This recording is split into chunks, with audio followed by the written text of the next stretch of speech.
Hello and welcome to Kundra classes where learning is an enjoyment. और मैं आपको इस बात को प्रूव करके दिखाऊंगा कि यहाँ पे लर्निंग जो भी होगी वो एंजॉयमेंट होगी। अच्छा, आज का हमारा जो टॉपिक ऑफ डिस्कशन है वो है ऑटोमेटा फिक्स और डिबगिंग के ऊपर क्वेश्चन, क्योंकि बहुत सारी जो कंपनियां अब आ रही हैं वो ऑटोमेटा फिक्स और डिबगिंग के ऊपर क्वेश्चन पूछती हैं। तो ऑटोमेटा फिक्स कुछ भी नहीं है, बस आपको ये पता लगाना है कि दिए हुए कोड में कोई एरर है या कोई फिल इन द ब्लैंक्स है तो उसमें ब्लैंक में क्या आएगा, यही सारे क्वेश्चन है। तो चलो टाइम नहीं वेस्ट करते, शुरू करते हैं। तो ये जो आपको क्वेश्चन दिया है, कह रहा है what will be the output of the following programme.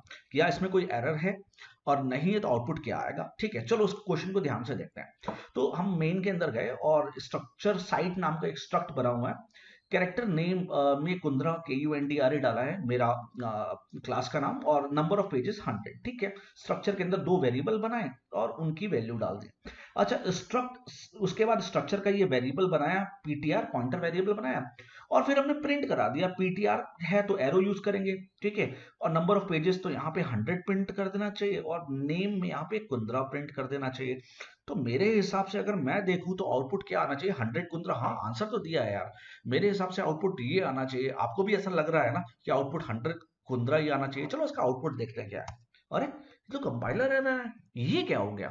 बिल्कुल ठीक बात है, ये कंपाइलर एरर है और बहुत ज्यादा ध्यान देने की आपको जरूरत है। हमेशा याद रखना, स्ट्रक्चर के मेंबर्स को कभी भी इनिशियलाइज नहीं कर सकते। हमेशा याद रखना कि स्ट्रक्चर के मेंबर्स को, जो नेम इसका मेंबर है और नंबर ऑफ पेजेस जो इसका मेंबर है, इसको हमने स्ट्रक्चर के अंदर ही इनिशियलाइज कर दिया। इसको हम कभी भी इनिशियलाइज नहीं कर सकते। बाहर वेरिएबल बना के स्ट्रक्चर का तब तो इनिशियलाइज कर सकते हैं, लेकिन स्ट्रक्चर के अंदर इनिशियलाइज नहीं कर सकते। इसलिए ये कंपाइलर एरर है और इस बात को आप हमेशा याद रखना, गलती मत कर देना इसको। ठीक है, तो यही पे एक अच्छा क्वेश्चन मुझे लगा तो मैंने आपको बता दिया। अच्छा, चलो नेक्स्ट क्वेश्चन की तरफ चलते हैं, दूसरे क्वेश्चन की तरफ। दूसरा क्वेश्चन देखते हैं। अच्छा, ये दूसरा क्वेश्चन क्या कह रहा है, determine which line contains a syntax error in the following code.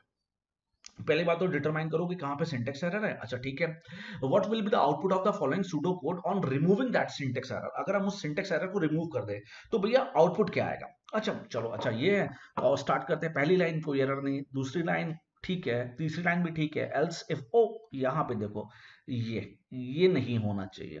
तो लाइन नंबर 5 में तो एक एरर है ना, इफ के बाद सेमीकोलन नहीं आता, तो लाइन नंबर 5 में, तो लाइन नंबर 5 यहाँ पे भी है, ए में भी है, बी में भी है और सी में भी है। तो दिक्कत है यार, अभी तो आंसर नहीं मिल रहा। चलो आगे बढ़ते हैं। लाइन नंबर 6 पे कोई एरर नहीं दिख रही। लाइन नंबर 7 पे भी कोई सिंटेक्स एरर नहीं है। 7 और 8 पे भी कोई नहीं है, 9 पे भी कोई नहीं है। मेन 10 पे आओ। अरे 10 के अंदर देखो क्या है, 10 के अंदर प्रिंटफ के अंदर फंक्शन कॉल हो रहा है और वहां सेमीकोलन लगा है। तो हमेशा याद रखना, जब प्रिंटफ के अंदर फंक्शन कॉल करते हैं तो सेमीकोलन लगाने की जरूरत नहीं है। ठीक है, तो ये 100% श्योर हो गया कि लाइन 5 और 13 में ही एरर है, बाकी तो कोई एरर नहीं। तो 5 और 13 में एरर है, तो इसका मतलब 5 और 13 में। अच्छा, ये जो है ना एंड के बाद ये आउटपुट है, ये एंड के बाद जो है ना ये आउटपुट है, और लाइन्स जो है पहले ये आउटपुट है। ठीक है, तो एंड से पहले वो लाइन से जहां पे एरर है, तो 5 और 13 लाइन पे एरर है, तो 5 और 13 में तो अब ये भी आंसर सही हो सकता है और ये भी आंसर सही हो सकता है। अब देखना है कि आउटपुट, अब बस ये चेक करना है कि ये आउटपुट आएगा या ये आउटपुट आएगा। तो लेट्स स्टार्ट। ओके, तो स्टार्ट करता हूं मैं, शुरू करना। ओके, तो सबसे पहले अब हमने ये मान लो ये एरर रिमूव कर दी। तो क्या कॉल हो रहा है, फंक्शन कॉल हो रहा है जी। ठीक है, मैंने लिख लिया, क्या किस वैल्यू के लिए, 20 और 1 के लिए। फाइन, यहां पे जाएगा, वैल्यू कितनी हो जाएगी 20 और ये वैल्यू हो जाएगी 1। क्या n 0 नहीं, n 0 नहीं है क्योंकि n तो 20 है। तो एल्स इफ क्या करेगा, n modulo 2, n modulo 2, n कितना है 20, 20 को जब 2 से मॉड लेंगे तो रिमाइंडर बचेगा 0, और 0 क्या होता है, फॉल्स होता है। भाई देखो, हमेशा याद रखना, n मॉडुलो 2। यहाँ पे आप ये सोचो कि अगर कंपैरिजन नहीं कर रहे इक्वल टू, तो ऐसा भी कोई जरूरत नहीं है, आप सिर्फ इतना भी लिख सकते हैं, ये यहाँ पे कोई एरर नहीं है, ये सेमीकोलन की एरर थी, तो इसके अंदर कोई एरर नहीं है। तो ये एरर जो आई है सेमीकोलन की वजह से आई है। तो n मॉडुलो 2 तो 20 मॉडुलो 2, तो 20 मॉडुलो 2 कितना हो गया, 0। और इफ के अंदर 0, 0 का मतलब फॉल्स, तो फॉल्स है तो ये स्टेटमेंट एग्जीक्यूट नहीं करेगी, ये स्टेटमेंट एग्जीक्यूट करेगी। कौन सी, ये f, फन को मैं f लिख ले रहा हूं, f n/2, 20/2 कितना हो गया 10, और 2 इंटू के की वैल्यू कितनी 1, तो 2 इंटू 1 2 हो गया, माइनस के, और के की वैल्यू कितनी 1। तो अब ये फंक्शन कॉल होगा। अब जब ये फंक्शन कॉल होगा तो मतलब ये कॉल हो रहा, 10 और 2 कॉल होगा। ठीक है, मैं इसको मिटा दे रहा हूं। तो अब 10, तो अब क्या हो गया, n की वैल्यू कितनी हो गई 10, और k की वैल्यू कितनी हो गई 2। चलो, अब फिर आएगा क्या, n 0 नहीं, n जीरो नहीं, n तो 10। क्या n मॉडुलो 2, 10 मॉडुलो 2 फिर जीरो हो गया, फिर जीरो होगा, कंडीशन फॉल्स, तो ये वाला एग्जीक्यूट ही नहीं होगा, ये वाला एल्स वाला एग्जीक्यूट होगा। तो फिर से वो होगा f। अब n की वैल्यू कितनी है 10, 10 बाई 2 कितना होता है 5, और 2 इंटू k, k की वैल्यू कितनी है 2, 2 2 4 माइनस कितना k, k कितना है 2, तो ये हो गया। अब ये फंक्शन कॉल होगा ये वाला। अब वैल्यू क्या हो जाएगी 5 और 4, तो ये हो गया 5 और ये हो गया 4। ठीक है, फिर चेक करेगा क्या n जीरो ना, n जीरो नहीं है। अब इधर आएगा 5 मॉडलो 2, 5 मॉडलो 2 क्या होता है 1। अब ये कंडीशन जब 1 आया तो कंडीशन ट्रू हो गई भाई, 5 मॉडलो 2 क्या होता है 1, रिमाइंडर 1 बचेगा, तो anything other than 0 is true. तो जैसे ही ये 1 हो गया तो अब ये एग्जीक्यूट होगा, that is f n by 2, 5 by 2 कितना होगा 2 होगा, और 2 इंटू k, k की वैल्यू कितनी है 4, तो 2 इंटू 8 हो गया।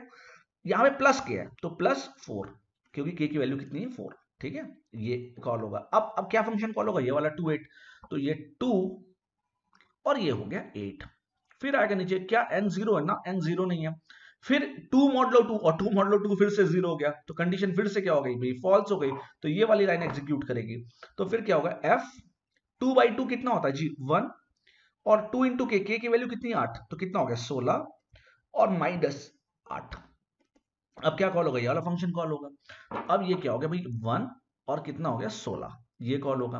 क्या n जीरो है नहीं, n तो 1 है। क्या 1 मॉडलो 2, भाई 1 को जब 2 से मॉड लेंगे तो रिमाइंडर तो 1 ही बचेगा, तो जब रिमाइंडर 1 बचेगा तो कंडीशन क्या हो गई, अब ट्रू हो गई। जब कंडीशन ट्रू हो गई तो अब ये वाला फंक्शन एग्जीक्यूट होगा। तो फन f 1 को जब 2 से डिवाइड करेंगे तो आंसर आएगा भाई 0। भाई 1 को जब 2 से डिवाइड करेंगे तो आंसर आएगा 0, और 2 इंटू k, k की वैल्यू कितनी थी, k की थी 16, तो 16 इंटू 2 कितना हो गया 32। ठीक है, और प्लस प्लस 16 प्लस 16, फाइन भाई प्लस 16 ही होगा ना, क्योंकि के यहाँ पे प्लस, अब प्लस हो रहा तो प्लस 16 हो गया। अब क्या कॉल होगा 0 32, तो ये हो गया 0 और क्या कॉल होगा 32। फाइन, अब देखो आप ध्यान से चलते चलो, 0 32 कॉल होगा। अब 0 जब 32 कॉल होगा, मैं इसको धीरे कर रहा हूँ लेकिन जल्दी तेज करेंगे। 0 32 हो गया, अब क्या n0, हाँ 0 है, तो क्या करेगा रिटर्न 0, किसको रिटर्न करेगा, ये रिटर्न करेगा इसको। इसका आंसर कितना आ गया, इस पूरे का आंसर आ गया 0। अब 0 प्लस 16 कितना हो गया 16, तो इस पूरे का आंसर क्या आ गया 16, तो ये किसको, इसको क्या रिटर्न करेगा 16, और इस पूरे का जब आंसर 16 आ गया तो 16 माइनस 8 कितना हो गया 8, ये 8 किसको रिटर्न करेगा, ये 8 रिटर्न करेगा इसको, तो 8 प्लस 4 कितना हो गया 12, ये 12 किसको रिटर्न करेगा इसको, तो 12 इसको जब रिटर्न करेगा तो 12 माइनस 2 कितना हो गया 10, ये किसको रिटर्न करेगा 10 इसको। अब 10 माइनस 1 कितना हो गया 9, और ये किसको रिटर्न करेगा 9 इसको, और 20 और F21 को ही तो कॉल कर रहे थे, तो वही प्रिंट कर देगा, तो आंसर क्या आ जाएगा 9। तो हमारा सही आंसर जो हुआ वो क्या हुआ, ये 5 और 13वीं लाइन में एरर है, और सही आंसर जो हमारा है वो ये है। तो 5 13 और 9 बिल्कुल ठीक है। तो ये था आपका एक पर्टिकुलर वीडियो जो मैंने बनाई है आपको ऑटोमेटाफिक्स के ऊपर। अब मैं दूसरी वीडियो बनाऊंगा इसके बाद ऑटोमेटाफिक्स के ऊपर, और मैं आपको ये भी बताना चाहता हूं कि मेरे चैनल में आपको इंटरव्यू से रिलेटेड डीबीएमएस के सारे क्वेश्चन क्वेरीज और सब कुछ मिलेगा। तो अगर आप डीबीएमएस में कहीं पे भी फंसते हैं, डीबीएमएस है, ऑपरेटिंग सिस्टम है, डेटा स्ट्रक्चर है, सारे पाइथन है, सारे आपको लेक्चर्स मिल जाएंगे। बहुत बहुत धन्यवाद, thank you so much for watching Kundra classes, thank you so much.